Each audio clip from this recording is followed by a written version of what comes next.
Manorama news എന്റെ വാർത്ത.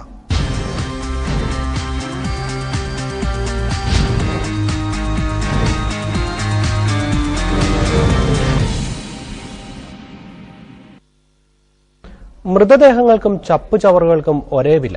എറണാകുളം പിറവത്തെ പൊതുമാലിന്യങ്ങൾ തള്ളുന്നത് ഇവിടുത്തെ പൊതു ശ്മശാനത്തിലാണ്.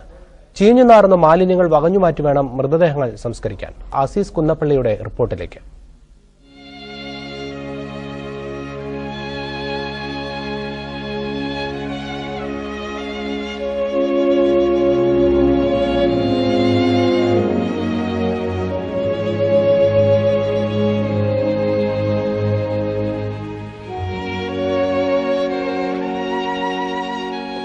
ഞാനിപ്പോൾ നിൽക്കുന്നത് ഒരു ചവർ കൂനയ്ക്ക് മുകളിലല്ല, നിരവധി മനുഷ്യരെ അടക്കം ചെയ്ത ഒരു ശ്മശാനത്തിന് മുകളിലാണ്. മനുഷ്യന് ഈ ചവർ കൂനകളുടെ പോലും വിലയില്ല എന്ന് നമ്മെ പഠിപ്പിക്കുന്ന ഒരു ശ്മശാനത്തിന് മുകളിൽ 300-ലധികം മൃതദേഹങ്ങളെങ്കിലും ഇവിടെ അടക്കം ചെയ്തിട്ടുണ്ടാവും. 30 വർഷം മുമ്പാണ് പിറവം പഞ്ചായത്ത് കണ്ണീറ്റുമലയിൽ പൊതുശ്മശാനം തുറന്നത്. സമൂഹത്തിന്റെ താഴെത്തട്ടിലുള്ളവരെയാണ് ഇവിടെ അടക്കം ചെയ്തിരുന്നത്.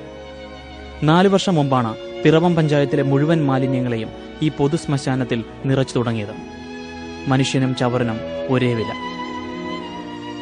ഒരു പട്ടിയാണെങ്കിൽ നമ്മൾ കുഴിച്ചിടുമ്പോൾ അതിന്റെ ഒരു മര്യാദയുണ്ട്. ഇത് മനുഷ്യനെ, സ്വന്തം ബന്ധുക്കളെ ഈ ചവറ്റുകൂനകൾ വകഞ്ഞു മാറ്റി കുഴിച്ചിടുക എന്ന് പറഞ്ഞാൽ മനുഷ്യത്വത്തിന് നിരക്കാത്തതാണ്. പലപ്പോഴും മാലിന്യമിറക്കുമ്പോഴാകും മൃതദേഹങ്ങളും കൊണ്ടുവരിക. രണ്ടും ഒരേ സ്ഥലത്ത് എരിഞ്ഞടങ്ങും.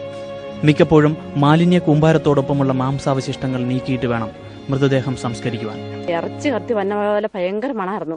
ഞങ്ങൾക്ക് ഒരു ആഹാരം കഴിക്കാതിരുന്നിട്ട് ആർക്കും കഴിക്കാൻ പറ്റാറില്ല. ഞങ്ങളെല്ലാവരും ഛർദ്ദിച്ച് ആ ഭക്ഷണം ഞങ്ങൾ കഴിച്ചില്ല. അതുപോലെ മണമായിരുന്നു. ആരെന്ന് പോലും അറിയാത്ത 100 കണക്കിന് പേർ അന്ത്യവിശ്രമം കൊള്ളുന്ന ഇവിടെ ഇപ്പോഴും ദിനംപ്രതി മാലിന്യങ്ങൾ നിറയ്ക്കുന്നു. മനുഷ്യനും ചപ്പുചവർ കൂനകൾക്കും ഒരേ വിലയിടരുത്. ഒന്നുകിൽ ഇത് ശ്മശാനമായി നിലനിർത്തുക, അല്ലെങ്കിൽ ചപ്പുചവർ കൂനകൾ കൊണ്ടിടാനുള്ള ഒരു സ്ഥലമായി പ്രഖ്യാപിക്കുക. ഞങ്ങൾ സമരത്തിന് ഒരുങ്ങുകയാണ്. കണ്ണീറ്റുമലയിൽ നിന്നും